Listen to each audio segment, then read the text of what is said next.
माता सीता ने इन पांचों को क्यों दिया श्राप? कौवा, तुलसी, ब्राह्मण, फाल्गु नदी व गाय को माँ सीता ने श्राप दिया था। यही कारण है कि गया में आज भी तुलसी का पौधा नहीं उगता है। ब्राह्मण कभी भी संतुष्ट नहीं होते हैं। इसकी कथा बेहद ही रोचक है। आखिर बिहार के गया में क्यों नहीं उगता तुलसी का एक भी पौधा? क्यों ब्राह्मण कभी संतुष्ट नहीं होते? क्यों कौवा हमेशा लड़ झगड़ कर ही खा पाता है? कौवा, तुलसी, ब्राह्मण व गाय को माँ सीता ने क्यों श्राप दिया था? इसके बारे में कुछ लोग ही जानते हैं। आइए हम विस्तार से इस बारे में बताते हैं। वाल्मीकि रामायण के मुताबिक वनवास के दौरान भगवान राम, लक्ष्मण और माता सीता पितृपक्ष में श्राद्ध करने के लिए बिहार के गया धाम पहुँचे। वहाँ ब्राह्मण ने भगवान श्री राम और लक्ष्मण को श्राद्ध कर्म के लिए आवश्यक सामग्री जुटाने के लिए कहा। इस पर भगवान राम व लक्ष्मण नगर की ओर सामान लाने के लिए निकल पड़े। ब्राह्मण देव ने माता सीता से आग्रह किया कि पिंडदान का समय निकलता जा रहा है। यह सुनकर माता सीता की व्यग्रता भी बढ़ती जा रही थी, क्योंकि श्री राम और लक्ष्मण अभी नहीं लौटे थे। इसी दौरान दशरथ जी ने की आत्मा ने उन्हें आभास कराया कि पिंडदान का वक्त बीता जा रहा है। यह जानकर माता सीता असमंजस में पड़ गईं। तब माता सीता ने समय के महत्व को समझते हुए यह निर्णय लिया कि वह स्वयं अपने ससुर राजा दशरथ का पिंडदान करेंगी। उन्होंने फाल्गु नदी के साथ साथ वट वृक्ष, कौवा, तुलसी, ब्राह्मण व गाय को साक्षी मानकर स्वर्गीय राजा दशरथ का पिंडदान विधि विधान के साथ किया।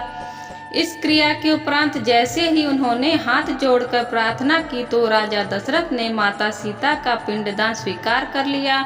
माता सीता इस बात से प्रफुल्लित हुई कि उनकी पूजा राजा दशरथ ने स्वीकार कर ली। इसके बाद उनके मन में संशय भी हुआ कि प्रभु राम इस बात को नहीं मानेंगे, क्योंकि पिंडदान पुत्र के बिना नहीं हो सकता है।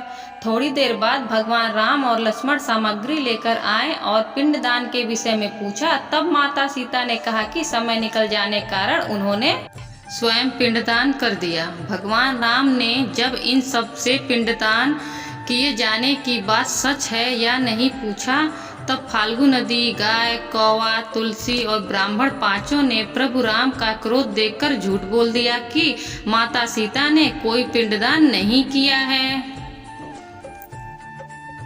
वट वृक्ष ने सत्य कहा कि माता सीता ने सबको साक्षी मानकर विधि पूर्वक राजा दशरथ का पिंडदान किया है। पांचों साक्षी के झूठ बोलने पर माता सीता ने क्रोधित होकर उन्हें आजीवन श्राप दे दिया। फाल्गु नदी को श्राप दिया कि वह सिर्फ नाम की नदी रहेगी, उसमें पानी नहीं रहेगा।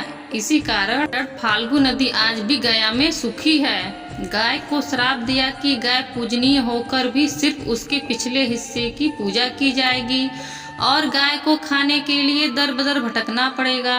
आज भी हिंदू धर्म में गाय के सिर्फ पिछले हिस्से की पूजा की जाती है। माता सीता ने ब्राह्मण को कभी भी संतुष्ट न होने और कितना भी मिले उसकी दरिद्रता हमेशा बनी रहेगी का श्राप दिया।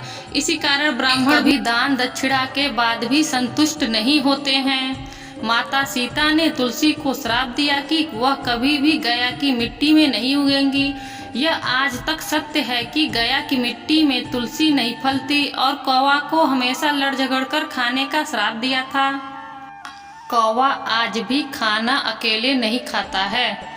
दीर्घायु का दिया था आशीर्वाद। माता सीता ने जहां इन पांचों को श्राप दिया, वही सच बोलने पर वट वृक्ष को आशीर्वाद दिया कि उसे लंबी आयु प्राप्त होगी, वह दूसरों को छाया प्रदान करेगा। पतिव्रता स्त्री उनका स्मरण करके अपने पति के दीर्घायु की कामना करेंगी।